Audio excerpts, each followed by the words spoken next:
Welcome to Commercial Real Estate Pro Network's CRE PN Radio. Thanks for joining us. My name is Jay Darren Gross. This is the podcast focused on commercial real estate investment and risk management strategies. Weekly, we have conversations with commercial real estate investors and professionals who provide their experience and insight to help you grow your real estate portfolio. Today, my guest is Dave Foster. Dave is the founder and CEO of the 1031 Investor. Dave is a degreed accountant and serial real estate investor who is a qualified intermediary and consultant for tax saving strategies such as the 1031 exchange and the Section 121 Homestead Exemption. And in just a minute, we're going to speak with Dave about when and why to use the 1031 exchange. But first, a quick reminder. If you like our show, CREPN Radio, there are a couple things you can do. You can subscribe, like, and share. And as always, we would love to hear from you if you'd leave a comment. Also, if you'd like to see how handsome our guests are, be sure to check out our YouTube channel. And you can find us on YouTube at Commercial Real Estate Pro Network. While you're there, please subscribe. With that, I want to welcome my guest, Dave. Welcome to CREPN Radio. Darren, it is great to be here. As I understand it, you and I are on opposite ends of the day. I'm looking at 5 o'clock and you got a long ways to go. Yeah. No, we're just getting started here on the West Coast. But no, and as we just before we started recording, we've got a little bit of a similar path there. We're both Kansas natives, so that's kind of a fun orientation there. But Dave, before we get started in our talk, if we could, or if you could share with the listeners a little bit about your background. Sure. Well, like I said, I'm a Kansas farm boy that had ocean in his blood. So from my earliest memory, I have always been fascinated by the sea. And so I grew up trying to figure out how I could go to Kansas State University and major in oceanography. And for some reason, it just never seemed to work. But fortunately, through a series of life events, which included going further inland and spending 20 years in Denver, where I met my wife, we actually ended up settling on real estate and real estate investing as a profession, and actually moving our portfolios around the country, always in search of the perfect sailboat water. Well, that's definitely quite a story, considering the start in landlocked Kansas and ended up on the ocean there. So that's kudos to you and keeping your dream alive and making it happen. That's awesome. So let's talk here a little bit. You mentioned your path as an investor, and I'm assuming you did some exchanges along the way to move your portfolio. Is that fair? Yeah, that's exactly right. I think you would almost call me the accidental exchanger. It wasn't something that was really in my vocabulary or anywhere else in anybody else's vocabulary at the time. We were simply looking for a good avenue to let us break from the corporate world and start to follow our dreams. And we quickly decided, like a lot of people have, that real estate was going to be a great avenue. So, like everybody else, what do?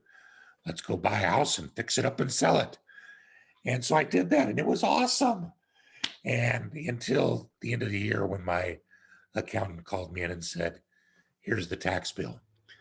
And I went, "Holy crud. Who knew that I had a silent partner named Uncle Sam who was going to make more than me on this deal?" So real quickly, it became clear that that was going to take quite a bit longer if we had to go that route. Now, this was right about circa 1996. And right at that moment in time, there was a huge court settlement that had just come to be between the IRS and a guy named Starker, who did a new way of using what was called the 1031 exchange. He sold a bunch of investment property and bought a bunch of investment property, and he did not pay the tax on the capital gain in the middle. And he won that case in 1996-ish. And the IRS had come out with their new regs. And all of a sudden, that opportunity was now available to everybody. So, I mean, we thinking about that, instead of having to pay tax on that real estate deal, if I could have kept it and used that to go buy more real estate, how powerful that would have been. Now, I had some really good friends at that time. And Darren, you know how you can tell who your best friends are? I don't tell me. They're the ones that feel free to mock you at any moment. Yeah. I So got like a few yeah, of of those. course, they called me over and said, look at what you had to pay. Dave, we're starting a business to help people do this. Do you want in? I said, absolutely. So at that moment, not only had I set on a course of wanting to do the 1031 exchange for myself, but we started doing them for others. And over the course now of the next 25 years, it's been a really crazy fun ride to not only see what we've been able to do personally by not having to pay real estate gain tax, but also watching the impact that that's had on my clients and investors. No, So that was how we got to start. that's awesome. That's awesome. And it's funny that Starker, I think he was an Oregonian. I think he was a timberland thing because I've talked with other local investors and they've called it the Starker exchange. I was like, wow. And I think I've not read up on this, but maybe you would know better. But something about some forest land he bought and sold, and I don't know all the details Yeah, of it. that's exactly right. And it was actually he and his son, and they were amazing guys because they separated their court cases so that if one lost in one district, then the other one had their case going. And they just jockeyed back and forth until finally they won. Ultimately, crazy story. It was a lot of money that they spent, I can tell you that. Oh, sure. So But for we're us, all on. we're benefiting from their legal expenditures for sure. No, that's awesome. So tell me. So you had you were flipping, right? And that's when you realized the tax situation that came up, Right. uh, because I just to distinguish, I think there's a lot of people that tend to put all of real estate investing in one bucket. But my understanding is that real estate, if it is kind of flipping, it's considered more of inventory type thing. That if you're doing it within 12 months, that you're purchasing, doing the fixing and selling, are you able to exchange that on a regular basis? Yeah, it's not that there is a statutory holding period of a year or 2 years. There are all sorts of numbers being bantied about. What it is though is that your intent, if you want to do a 1031 exchange, must have been to hold that property for productive use. And if your intent was to hold that property, then you can sell it and use the proceeds in a process to go buy other investment real estate that you also intend to hold. So you're happy, and then you don't have to pay the tax. Now you're absolutely right. Fixer flippers would not be able to do 1031 exchanges because their intent is not to hold that property. They're simply wanting to buy it, fix it up, and get rid of it. So their intent is resell.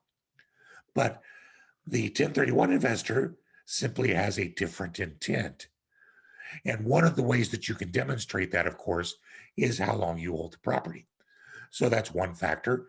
It could be how you use the property, it could be your correspondence with your professionals. There's all sorts of things that go into establishing your intent. My favorite story of all time comes from this year. I had a client call me up and he had owned a property for 30 days and he wanted to sell it and do a 1031 exchange. I said, well, it's really only for people whose intent was to hold. He goes, but in the purchase and sales agreement, I had to agree to honor the lease of my tenant. He goes, I meant to hold it.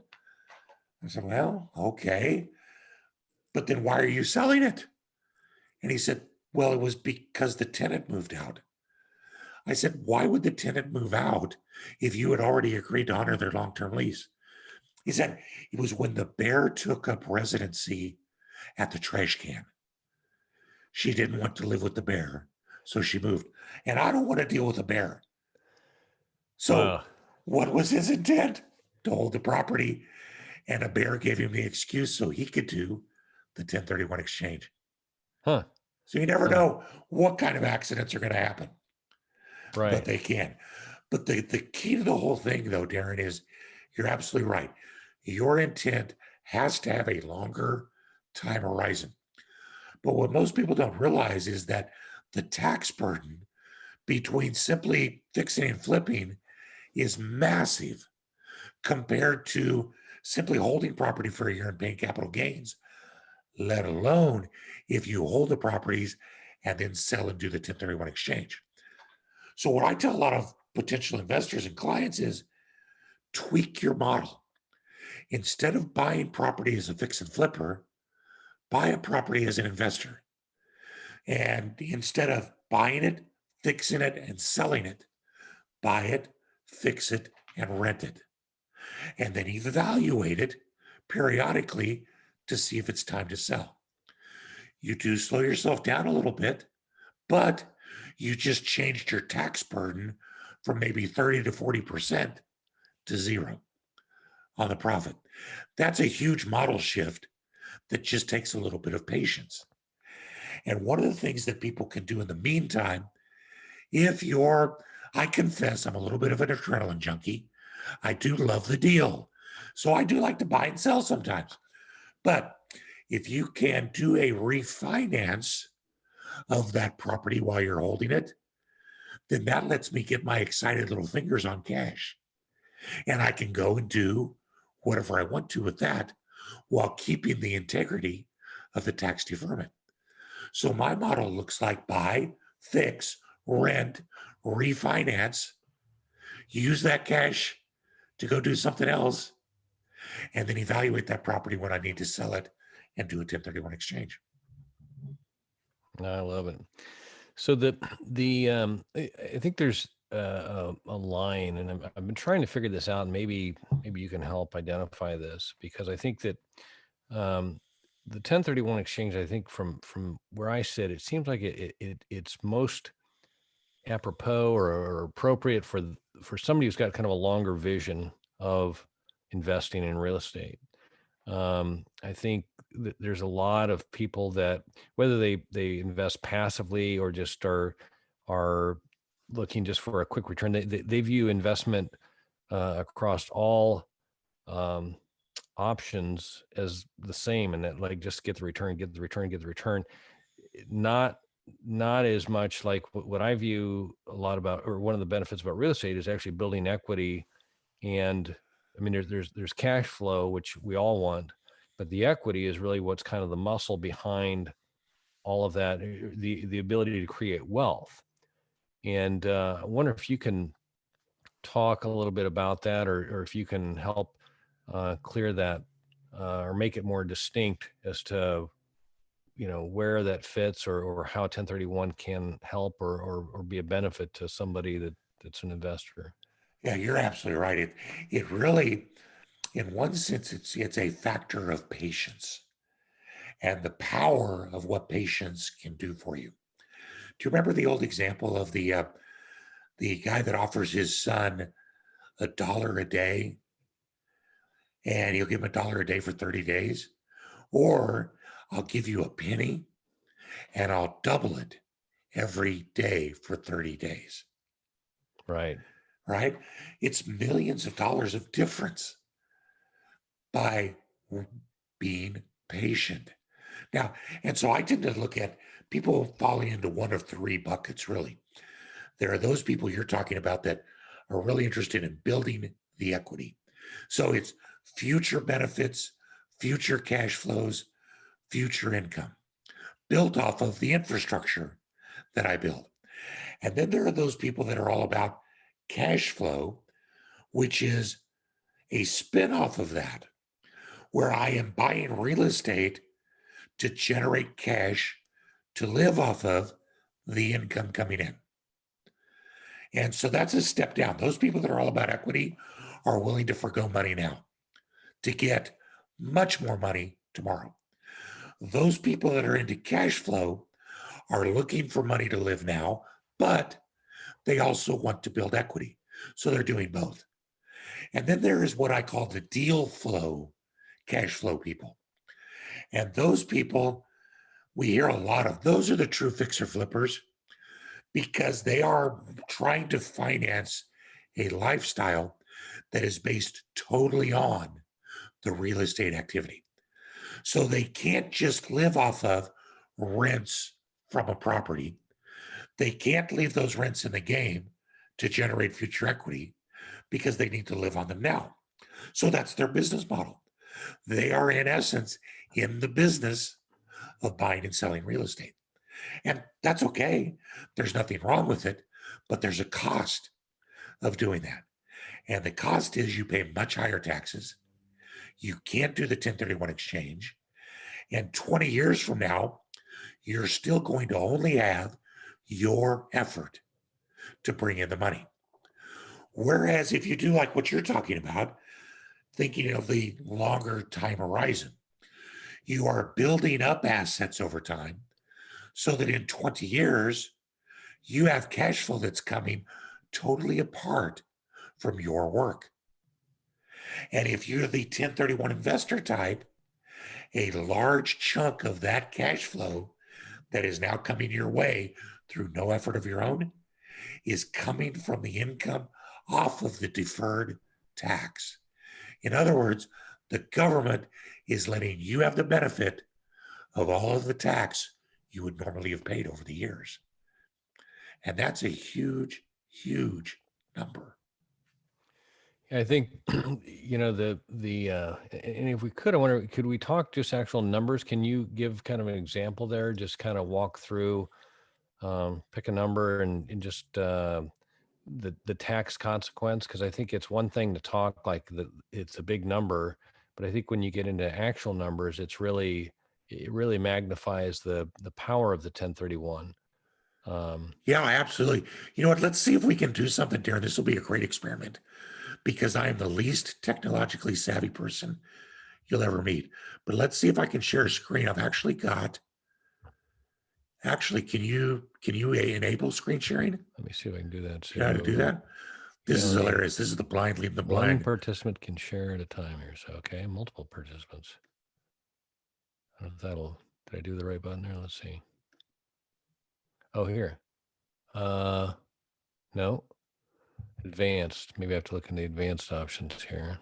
I tell you what I can do. I just pulled up a series of slides on my screen that I can use just so that I can give you the example so I can give you the right numbers. But I like to use an example of two investors that start with the exact same property. And then we make this example, it's really just an Excel spreadsheet, but we make the example where they're making the exact same appreciation. They're selling for the exact same amount. The only difference is that one of them does a 1031 exchange, so they defer the tax. Now, remember, the tax doesn't go away, it's just deferred. The other investor pays the tax. And so they're not going to owe any tax at the end of their each transaction. And when you do this, if they sell a property for $100,000 in gain. Hey, Dave. Yeah. Check real quick. See if I tried to make you the host here. See if you are able to share your screen now. Let's see if we can do it. Oh, look at that. Come on up, share. Do you guys have it? I got it. Perfect. Oh, look at that. That's awesome. Hey, we figured it out. All right. So yeah, let's back up here and let's dive into that. Yeah. So these two investors, A and B. Investor A is the only difference is going to be investor A does a 1031 exchange. So at the end of their first transaction, you see in that far right column, they owe $20,000 in tax. Investor B does not do a 1031 exchange. They pay the tax. So at the end of the transaction, they don't owe any tax. But look what happens with their available money to put as a down payment. Investor A can use all $100,000, whereas investor B only has $80,000. So they can put 20% down on a $500,000 and a $400,000 property, respectfully. Now, here's what happens after 5 years. That property appreciates. Investor A is going to sell. They now have a gain of 138. They're again going to defer that tax. So look at how that deferred tax column is adding up because they're doing the 1031 exchange. Investor B again just pays the tax as they go. But now investor A is able to purchase a little more than $1 million in real estate, whereas investor B is only able to purchase 800,000 or so because investor A is using deferred tax dollars for their own purposes. 10 years. Now you start to see it really diverge, don't you? Investor A is controlling almost twice as much property as investor B, simply because they've used that $113,000 of tax to buy more real estate using the 1031 exchange. And then if you take this example all the way out to 20 years, which is a pretty healthy investing career for anybody, you can see that simply by using the 1031 exchange and having a patient, long time horizon, investor A is controlling almost $12 million in real estate, and they still owe almost $500,000 in tax. Now, that's a huge chunk, you would think, but how much are they making monthly on a $12 million real estate portfolio?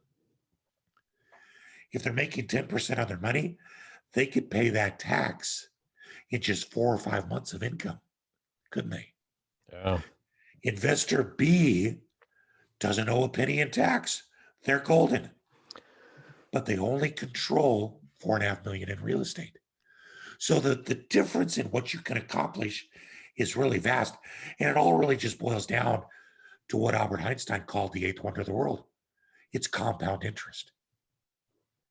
It's you making money on the government's money and then making more money on top of that. That just takes patience and runway. Yeah, it is a fascinating thing when especially when you apply the timeline to it. I think it gets a little simplified when people think of it as just a transaction, a one-time event. But as you do the math and you extrapolate it out, multiple years like you've done, and what was that? 3 transactions or 4 transactions? Yeah, that was just 4. 4 Yeah. transactions, yeah. So I mean, if you average once every 5 years, you're buying or selling and changing it up there, then that's how you can really multiply that. Yeah. And And it's really interesting that you mentioned 5 years. Was there a reason for that? no, just on what I saw, you said 20 years, Okay, four for that, times. yeah. So yeah. So Because here's what the National Association of Realtors tells us that on the average, the American lives in the house that they buy, so they live in their primary residence for between 5 to 7 years on an average. So there's another application to this whole rule that falls into the 5-year period, and that is the 121 primary residence exemption that lets you also take money out tax-free. if you don't mind, let's talk about that a little bit. I don't know. I mean, typically we focus on investing or on an investment property, which would be the 1031, but I haven't had anybody yet speak about the home exemption, or you call it the 121. Yeah, it refers to Section 121 of the IRS code, and it's basically the opposite of the 1031. The 1031 deals with investment property. 121 is your primary residence. And what it says is that if you live in a property for 2 out of the 5 years prior to selling it, then you can sell it and take the first 250,000, or if you're married, 500,000 in gain tax-free. And you can do that once every 2 years.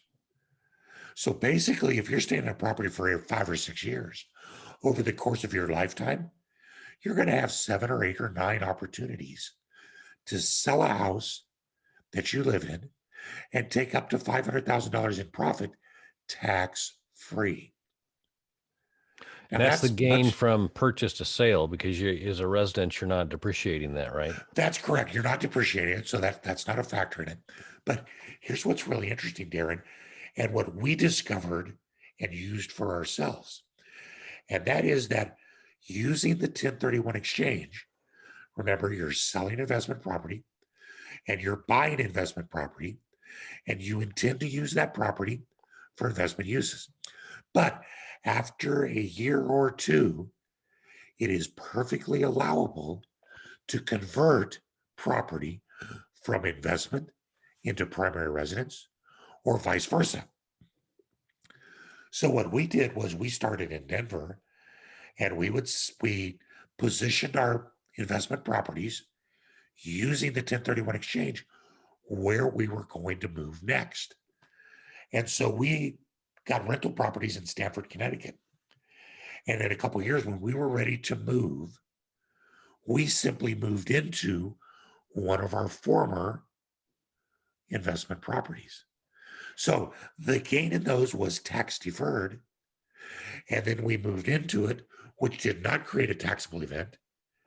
And then in a couple of years, we then sold those properties, and we got a sizable chunk of that tax free. And we simply did a daisy chain of those from Colorado to Connecticut to Florida. And at each time, the buy the boat bank account was populated with the tax free dollars from the primary residence sales. So at the end of 10 years, we were able to buy our sailboat, to go live on it for 10 years and raise our 4 boys using a combination of the 1031 exchange and the 121 primary residence exemption. Hmm. And are there any, you said it's once every 2 years you can do that, or? Correct. So you buy a rental property, you sell your residence, and you win on the, as long as you've been there 2 of the last 5 years. If you're married, you can take up to 500,000 in gain, and you move into your rental, and you have to stay in there, I assume, 2 years. Yeah, if you did a 1031 exchange to get it, you have to live in it for 2 years. You have to have owned it a total of 5 years. So that's how you demonstrate your intent, is you would use it for rental for a couple of years and then live in it for 2 or 3, or vice versa, however it works out. And once you've owned it for 5 years, lived in it for 2, you sell it, and you get to prorate the gain tax-free versus paying tax based on how long you actually lived in it. So if you live in it for 3 out of 5, you would get 60% of the gain tax-free. Oh, gotcha. So if you live in it for at least 5, then you get to the full gain, or is that tax-free? Well, you would have still used it for investment for a year or 2. So let's Okay. say you moved into it for 4, lived in it for 4, and used it for investment for 1. You would get 4/5 of Okay, the gain gotcha. tax-free. Gotcha. Okay. Oh, so it's still a prorate thing. So if you have had long-term rentals, it's still a 1031 is probably a as opposed to moving into something. If you've held something for 20 years and you move into it for 2, you're not exactly going to win big on that as Right, far as, because you've got depreciation issues and that sort of thing that you yeah, still yeah, have to yeah, recapture. yeah, But think about those people that are wanting to change locations. yeah, So, let's say someone, well, you and I were talking about how beautiful Sarasota is. yeah, So, what if someone wanted to sell an investment property in Los Angeles and go buy a Siesta Key vacation rental yep. using the 1031 exchange? And they were nearing retirement. After a couple years, they could say, you know what? I think I'm going to move in to that property. And as long as you never sell that property, you'll never have to pay the tax. So I have people that will use this as a retirement plan Sure. for 10, 15, 20 years till they absolutely have to move. Sure. And at that point, when you're no longer around, then your heirs would have the step up in basis and wipe that clean there. So That's exactly right. That's exactly right. So that's just another way that you can strategically package the 1031 exchange so that you can use it in both your personal and your professional life to give you Got it. benefit. Got it. So let me ask you this. This is something I think that I think people are familiar with the word 1031 exchange. They don't always understand the mechanics of it. They understand the benefit. They don't understand the how do we get from I own an investment property to I've exchanged into another property. Can you Right. walk us through that? Sure. Well, and actually, the most beautiful thing about that is you, as the investor, won't do anything different. It is a process of selling and buying, and you use all of your normal professionals. So, if you were going to sell an investment property, you would list it with a realtor, you'd have a title company you work with, you'd have your own normal vendors who are going to fix up the property or whatever. The difference is the add on of an unrelated third party called the qualified intermediary, whose sole role is to document the 1031 exchange and hold the proceeds in between the sale and the purchase. So you sell the property just like you normally would. The qualified intermediary documents it along with the title company, and the proceeds go into your exchange account because you can't touch them. That was one of the things that the IRS really did not like about Starker, is they wanted to see that the money wasn't in his control. And then you will go shopping to go buy your new investment property. Same thing. And again, the qualified intermediary will document that sale. They send the money into the closing, and voila, you've done a 1031 exchange. It's really that easy. Now, the real bugaboo is in the timing. And a lot of people get caught up because the timing is pretty constrained. From the day that you close the sale of your property, you only have 45 days to identify your potential replacements. So you've got to be really focused, because after day 45, you can't add properties to your list, and only the ones on that list will count. You have a total of 180 days to close on your new property, but that's usually not so much of an issue. It's that first 45 that'll get you every time. So that's bugaboo number one, is the timing.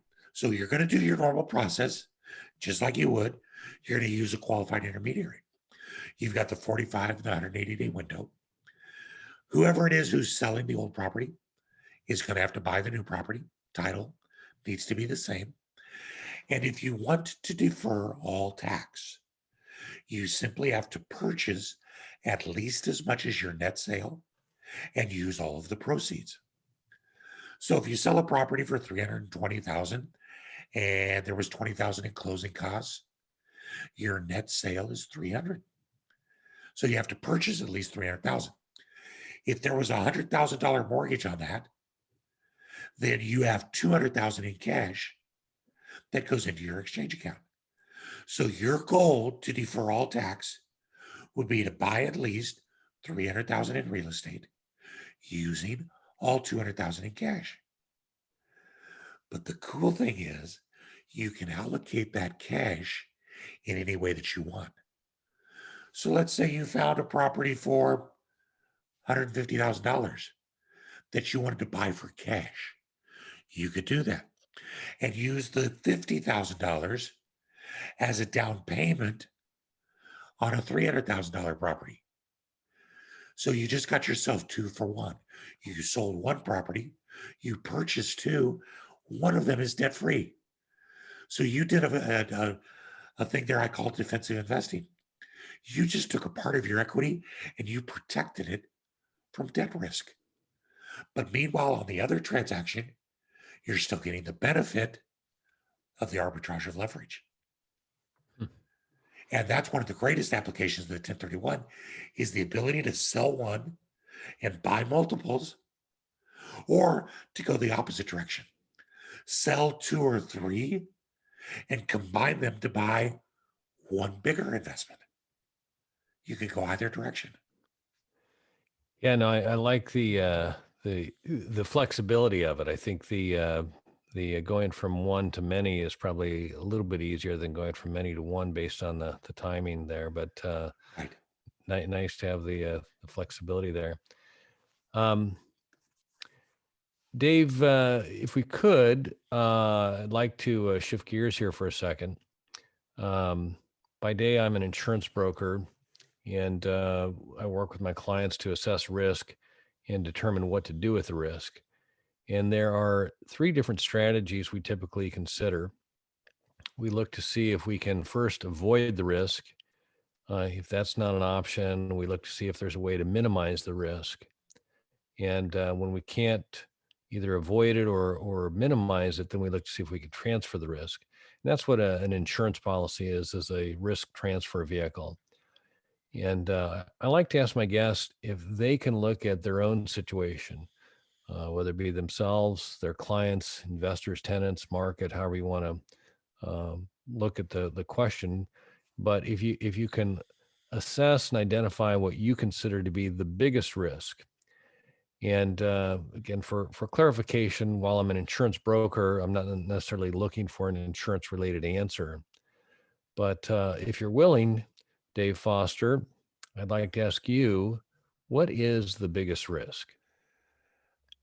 What a great question. Um, I like to think of risk as having being a coin that has two sides. And on one side, I think the greatest risk in both my life and in my investor's life has been the risk of inaction. We had a goal of moving onto a sailboat and living on it and raising our boys. And oh my gosh, that was the greatest period of our lives. But boy, did we have to overcome a lot of naysayers and a lot of fear to take that risk. But the risk of inaction had far greater consequences than the risk of actually doing it. And that's something that Mark Twain actually said. He said 20 years from now, the things that you regret are not going to be the things that you did. They're going to be the things that you didn't do. So I see that risk of inaction as being huge. But the other side of that coin is that with the 1031 exchange and with wanting to build wealth, the greatest risk you've got is not exercising patience and let your money work for you. Everybody talks about passive income, but passive income doesn't happen overnight. It happens in stages over time. That's my coin of risk. No, that's true. It's funny you mentioned 20 years and it just flies by. Doesn't it though? Yeah, I still can think back, further than 20 years. I'm always shocked when people go, "Well, that's old." I'm like, "What are you talking about? I can remember that like yesterday." Too But true. definitely. Well, Dave, where can the listeners go if they would like to learn more or connect with you? Yeah, best place to catch us for all your 1031 needs is going to be www.the1031investor.com. And we have a whole set of, my gosh, I think it's 34 and counting videos on how to strategically use the 1031 exchange. There's a primer and review paper that you can use that goes into more detail of what you and I talked about, and just a lot of resources for you. And you can catch us through there. Awesome. All that'll be in the show notes for anyone that's not able to write that down. But Dave, I want to say thanks for taking the time today. I've really enjoyed our talk. Learned a lot, and I look forward to doing it again soon. That's awesome. And you of all people will understand EMA, every man a wildcat, right? There you go, especially right now. Go Cats, go. So, all right. Well, for our listeners, if you like this episode, don't forget to like, share, and subscribe. Remember, the more you know, the more you grow. That's all we've got this week. Until next time, thanks for listening to Commercial Real Estate Pro Network's CREPN Radio.